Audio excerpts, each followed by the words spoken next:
Welcome, everybody. Glad to have you. I'm Neil Cavuto. The president on the stump and a Tea Party favorite, well, just stumped.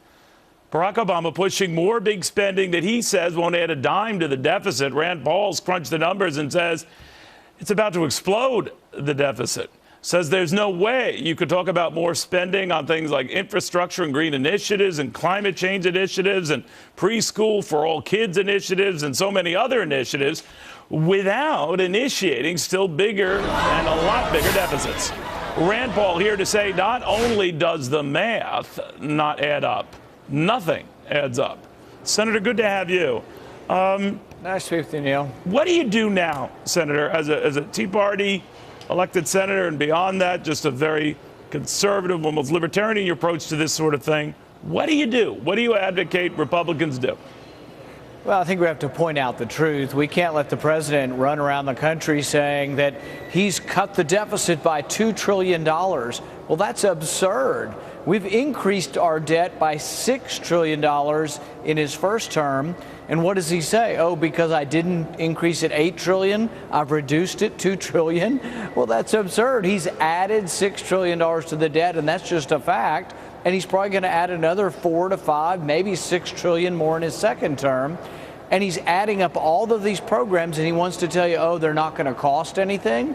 Well, it's just amazing that nobody really wants to challenge him on this. He must have listed 50 different new programs, and they're not going to cost you anything. Well, I think what he said, I'm going to add to the deficit, with immediately raised concerns to me, then how are they going to be paid for? And when he mentioned about closing tax loopholes and the like, and raising billions of dollars doing that, and then using Mitt Romney's name to say that's something that Mitt Romney wanted to do, methinks he was setting the stage for still more tax hikes to pay for what could be hundreds of billions of dollars worth of new spending. What do you think? Well, I can tell you there's absolutely no mood among any Republicans in the Senate or the House for raising taxes again. That includes loopholes and stuff like that. Well, the thing is if we were going to have true tax reform, which means lowering rates and getting rid of loopholes, there's a lot of support for that. But nothing that he's talking about is lowering rates. He wants to increase rates. He wants to squeeze more money out of those who are working hard, and he just did that. He stuck it to the rich people at the end of the year. He got what he wanted, but he's not going to get any more tax revenue because it'll injure the economy. We think it will cause more unemployment, so we won't go along with more raises in taxes. You know what worries me, though, Senator? I think that I know your views on this subject, but it seems like, in general, the administration and one of that powerful Democrats has said, we've given up the fight. We're done with the debt thing. We've cobbled together what we think will ultimately be $4 trillion in budget savings over the next 10 years. And even though they haven't, by the way, it's not a done deal yet. And that's it. We're wiping our hands of it. And that worries me because, A, it is over 10 years.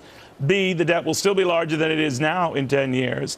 And, dotting the I's and crossing the T's, there's a lot of wiggle room in even that. So what is going on? It's like this is the biggest signature issue of our time, and it's ignored. Well, he says things out of both sides of his mouth. He says, well, he's ready to embrace things from Bowles-Simpson. But Bowles-Simpson talked about raising the age of eligibility for Social Security and for Medicare. But then in another part of his speech, he said absolutely he's not going to do anything to the retirement age. So I really don't know what he's talking about or if he really is intending to address the problems at all. If you do not address entitlements are growing so rapidly they will consume all the money in the budget within a decade. There will be no money for defense and no money for any discretionary programs. No, you're right. I mean, the math is like a train wreck before it happens. I mean, you're quite right. But I guess what I want to ask you is the more immediate concern now are these sequestration cuts that were punted from the holidays. Now they kick in on March 1st, I guess. And obviously, the only way to avoid them is to come up either with other cuts or for Republicans to swallow revenue hikes. Given that, I would assume that Rand Paul would go ahead and let those sequestration cuts come. Yeah, I think they've got to. And the thing that people need to know, Americans need to know that the sequestration, the $1 trillion, is a cut in the rate of increase in spending. That is very crucial. I'm glad you mentioned it. Crucial point.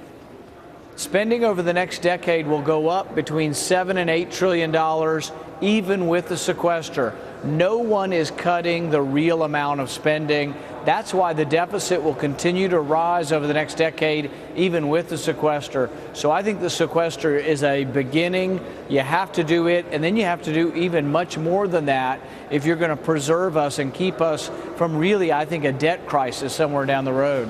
But we always see our debt threatened to be downgraded by bringing it to the brink that the president mentioned last night, time and again, when you get up against a deadline and there's all this, hand wringing and everything over the brink. And that is why we're downgraded, not the underlying problem. Do you agree with that?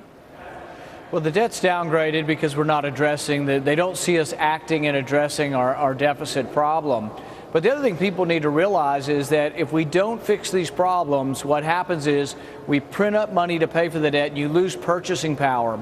So the president claims that he cares about the poor and the middle class and senior citizens, but really he doesn't, because he's stealing their money. He's stealing their savings by devaluing their currency in paying for this massive debt.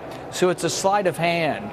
And the poor are struggling. People on Social Security don't get cost of living increases. They struggle to make their check buy their food each month because we have this massive deficit and they lose purchasing power. But your view is, I just want to go tight at time here, but your view is that this March 1st deadline comes up. You're confident, or you suspect that Republicans would opt for letting that come, letting the cuts kick in, than even entertain tax hikes?